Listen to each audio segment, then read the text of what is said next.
Welcome back and thank you for staying with KTN Prime. Of course, my guest is still with me, Kennedy Ondiek, the chairman of the Progress Plus Alliance. And of course, we were having a conversation on what we have been witnessing in this Mount Kenya region tour. And just before we went for the break, we were talking about the fact that we saw Inspector General of Police Douglas Kanja address residents of Mount Kenya region, and he did respond to those claims by LSK, and he says he was overseeing security arrangements for the president's tour. The Inspector General has a duty of overseeing security of the president, but he does not have a duty of addressing the public. Were the public, members of the public behaving in a manner that was insecure to the president? Did they try to overstep to an extent that it required the IG to address them, maybe to move back? Did he lack enough police officers to deal with the situation? Was there any situation which called for any address from him? That there was none such. So the simple thing, we may not delve much on that, but he overstepped. Okay. He might just decide to say anything he wants to say simply because we don't uphold Article 10. Kenya is so filled with bad manners. You can do anything and you try to defend it the way you want. That's all. But the truth of the matter is that he overstepped. We have to agree about that. First, he is a human being who can make mistake. Number two, he holds office, which is so sacred, but then he made the mistake because he's a human being. We will forgive him, but the LSK might forgive him, or Kenyans may forgive him, but he should know that he's forgiven. Sometimes when you are forgiven, people don't forget. Okay. You know, you've talked about a number of issues from SHA to education, and these are challenges that Kenyans are facing. Do you attribute everything that we're seeing to governance? Let me tell you, from my law class, I studied law and, in fact, studied constitutional law. Constitutional law, under constitutionalism, socio-contractarian theory provides that all people submitted their power to acquire, power to procure, power to get things, and to the government.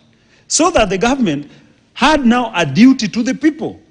Duty of one, providing for those services which allows them to have what is called self-preservation. If Kenyans cannot have self-preservation and enjoy the content of Article 28, which provides for dignity, because right to dignity, Article 28. If Kenyans cannot access clean water, you see Kenyans drinking dirty water. Some Kenyans can't even access toilet because they even have flying toilets. Kenyans cannot access good education because the education system is, in fact, is messed up. You talk about CBC, which in fact, I saw the president talk about CBC, which is totally messed up. You talk about things which are required. In fact, generally our education, you go to the university, students are segregated according to how wealthy or how poor you are, which is contrary to what I just said, Article 27 on right against discrimination. So even if we are very poor, I have a girlfriend in the university and I'm a student, can I say that I'm at that low-level class? That is lowering my dignity. The government had a good structure. They only needed to add money to help so that help could work. This is a government that, the worst of it, Kenyans who are sick go to the hospital, they hang around the hospital, they can't even be treated well, and if they are treated, they are held in the hospital because SHA cannot just work. That is interfering with human dignity. So generally, it's about governance. In law, governance has a duty of managing, organizing, and distributing resources. So we have resources which are distributed in a skewed manner, resources which are not managed well are stolen. Like now you see, I saw the advisor, the economic advisor of the president, Moses Kuria, saying that Kenyans are supposed to do their best to get into SHA. They are just trying to collect money from Kenyans so that they steal, because what they had is depleted. They want more to steal.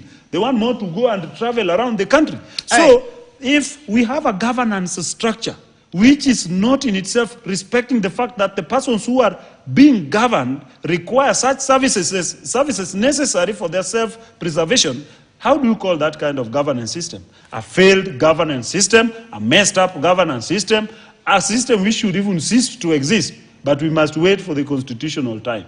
2027. All right, and even the fact that you've talked about the issue of resources, let's not forget that we have seen a number of government reorganizations in the past few weeks, yeah? We saw new PSs, new state departments being made and created to accommodate what we would say the broad-based government. We've equally seen members of parliament now getting a pay rise from April.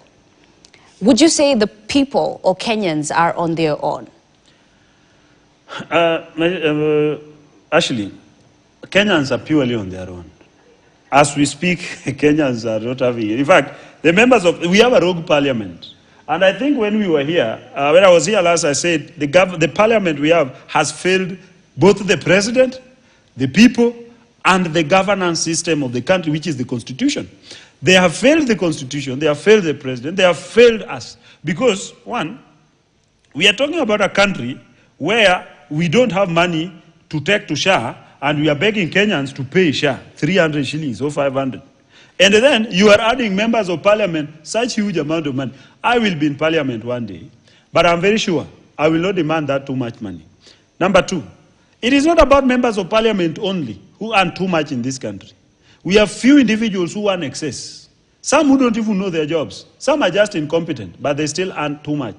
The simple reality is we have allowed bad manners to control our engagements. In fact, even demanding that too much money is about bad manners. You don't even, in fact, we are too negatively capitalistic to the extent that we don't struggle on our own to earn too much to be capitalistic, but we try to reap from the government coffers so that we can build skyscrapers. I wonder what these people want to do with these billions. In fact, for me, I have very little and I'm satisfied. I don't know what they really want to do with these billions.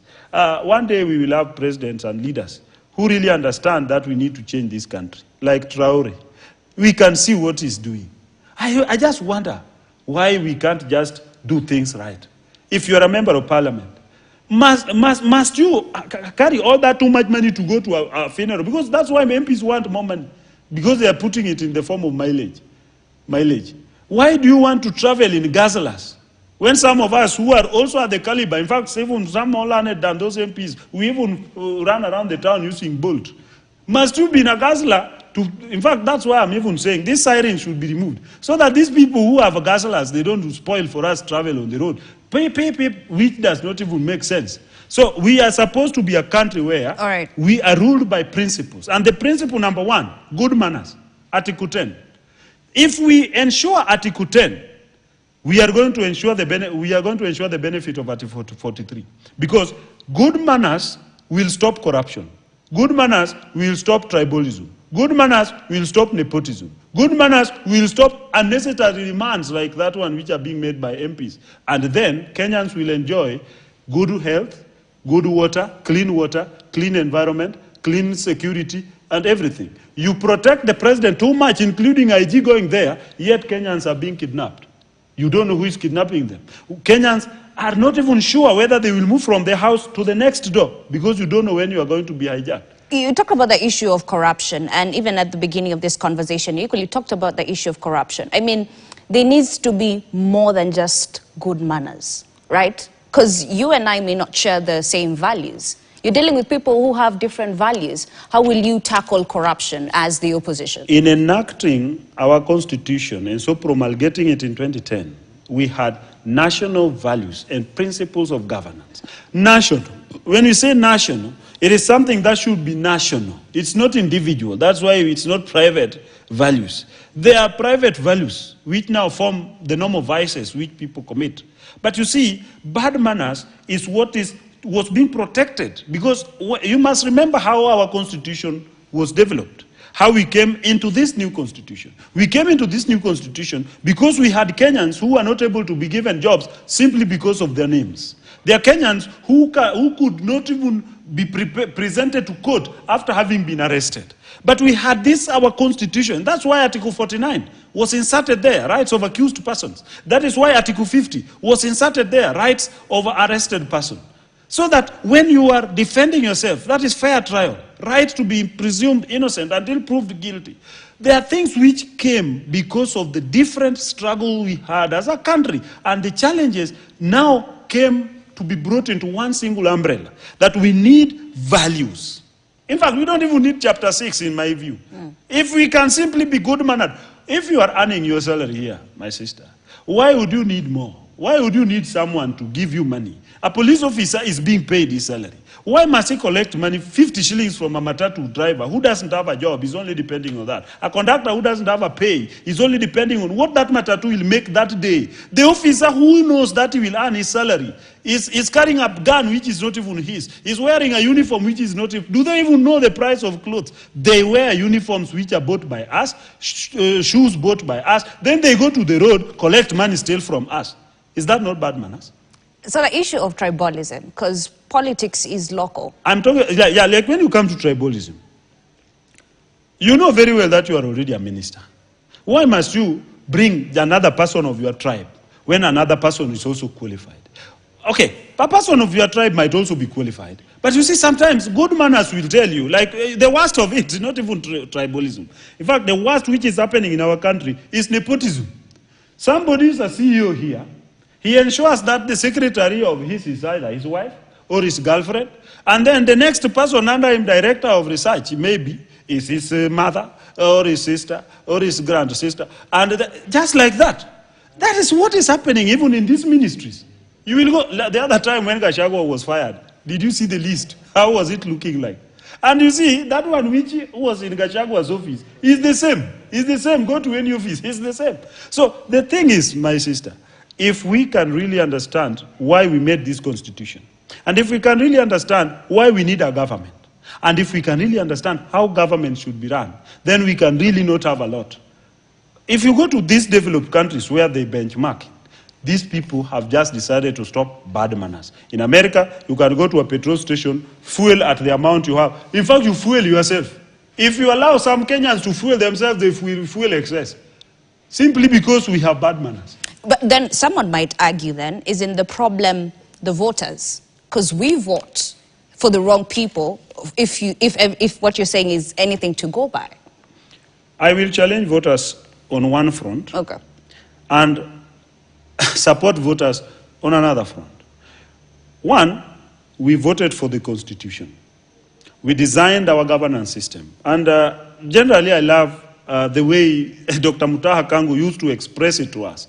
We developed a governance system, and we galvanized power, put it together, and gave some people. Article 1 requires that we can exercise our rights directly or indirectly. So we have delegated powers to them via an election. So it is not a mistake that William Ruto came to Kenyans with a good narrative of hustler, good narrative of Mama Mbogas in the form of bottom-up transformation agenda, which some of us also supported. Didn't I come here supporting? So is it a mistake for Kenyans to believe in him? Is it a mistake for Kenyans to believe in their bogus members of parliament today? Is it? Because they came, they sold policies, you voted for them. At the end, bad manners. But these are some of the people that were voted in, have been in government for different, regimes. We've known, but still some of them have been voted in. That is why I came here, you called me the chairman of PPA. We are redesigning and redefining the essence of leadership because we have tried to elect. Election doesn't give us the right people simply because the narratives sold are actually not intended to be implemented. And that's why I told you that we tried to defend this thing. You defend it on the television here, and when you reach home, one day, can I tell you a story? One day, I defended this thing called housing levy. Of course, for me, I don't have a pay slip. So when I reached home, my wife has one. So she looked at me. I came into the door, and then she looked at me. She told me, okay, you are just from K24. In fact, I was on Citizen. I defended that thing, and then my wife asked me, do you know how much those people are going to deduct from my salary? I told her, I don't know. Simply because I sold a narrative, only to get to the reality. That thing is terrible. So I can tell you, that is the pain Kenyans are feeling. Then we ask ourselves, why do you tax more when you steal too much? Why do you continue taxing when you are stealing a lot? This is a private institution, for example. My reading has told me that even the workers in this institution and cannot even properly be taken care of because they have decided to hold a lot of payments for them and many other institutions. Then when you cripple such businesses, I said yesterday somewhere that these persons who are making noise from their houses, who are called drug addicts, who are called mad, who are called alcoholic, are only there because there is no opportunity for them to go and earn something. When we called a national jobless rally, we were talking about creating opportunity. Why can't this government just create jobs? Simply create jobs. Give opportunity to such institutions so that they can employ. You are killing private investment because you want corruption. You bring in your things like SHA is a private thing which the government is pretending to be their tool, yet it is money being collected and taken to some institution which is their own. You kill prospective investors, you make it very difficult for a new investor to come because you want kickbacks, which are too much, and then you still want to convince Kenyans that you are serving them. You can't develop factories, you can't develop employing institutions, you can't create an environment for good business to progress so that Kenyans can work. At the same time, you have even denied them opportunity to buy, so no business can run because we don't have capacity to buy because we are poor. Then a few people are holding money, then you still want to tell us that I have you at heart. No. All right. We must have a dialogue on this. As we conclude your final remarks, Wiper leader Kalonzo Musyoka and those allied to him want the selection panel, that is the IEBC Reconstitution Selection Panel, to clarify the process through which certain shortlisted candidates had been selected, yet they had political ties. ODM has responded to that, saying that, the selection panel is working independently. But do you think their reservations hold water? If they're working independently, then why was ODM responding? Because if Kalonzo raised a question that panel is not independent, then why was ODM responding? Are they the owners of the panel? So how do you respond on what is not yours? So that one tells you that it is not independent. And even if you look at how it was constituted, we know those people by names. Do we need to mention their names? Because they are on that panel which we are expecting, I must mention some of their names. Because that's a public panel and they are there as a public institution. Mm-hmm. They are individuals, but I will forfeit naming the names, but you know that they are individuals who are from UDA and individuals who are from ODM. And in fact, that's why even the panel delayed to be created, simply because Kalonzo had issues with some people who are going to be there. Because initially there was something called IPPG. To create such an institution, there was inter-parties meeting, which was supposed to donate individuals, or otherwise nominate individuals. Because if you are going to be a referee, and you are already lying towards a single party, and the worst of it is that this party ODM and this party UDA, which have constituted the panel, are now together. And they are telling us that they are going to be together up to election. So why do you want us not? One, I'm saying that panel is biased. And as I speak here, Kenyans must know. And next week, we are going to release the names of 13 people they have nominated. So that they are going to shortlist. So that when the shortlist comes out, you will realize that we know the people they want to put there. All right. That thing is already rigged. But let me say this, finally, as a chairperson of PPA. Yes, in 30 seconds. Progress Plus Alliance is a party that intends to entrench Article 10 into the Constitution so that we can introduce good manners in governance system of our country to ensure that Kenyans can enjoy the benefit they entrenched in Article 43. Because we want socio-economic revolution, socio-economic development, socio-economic growth. Because you cannot talk about national per capita income when individuals are lying on the streets without houses. At the same thing, as a party, we are looking forward to working together with like-minded parties so that we progress towards ensuring a country which is governed by rule of law, not according to the whims of individuals. That you wake up one day, this person speaks, even without knowing their jurisdiction with respect to law. All right. So we must be careful as a country. And finally, Kenyans must know that we have a future to protect. And our future is actually being spoiled today because there are no factories, there are no industries, there are no businesses which can employ people. We will have a country which does not have capacity to feed her people. We must protect Kenya from this kind of leadership, which is not progressive. Thank you so much. That's a really good place to end this conversation. Thank you so much. That is Kennedy Ondiek.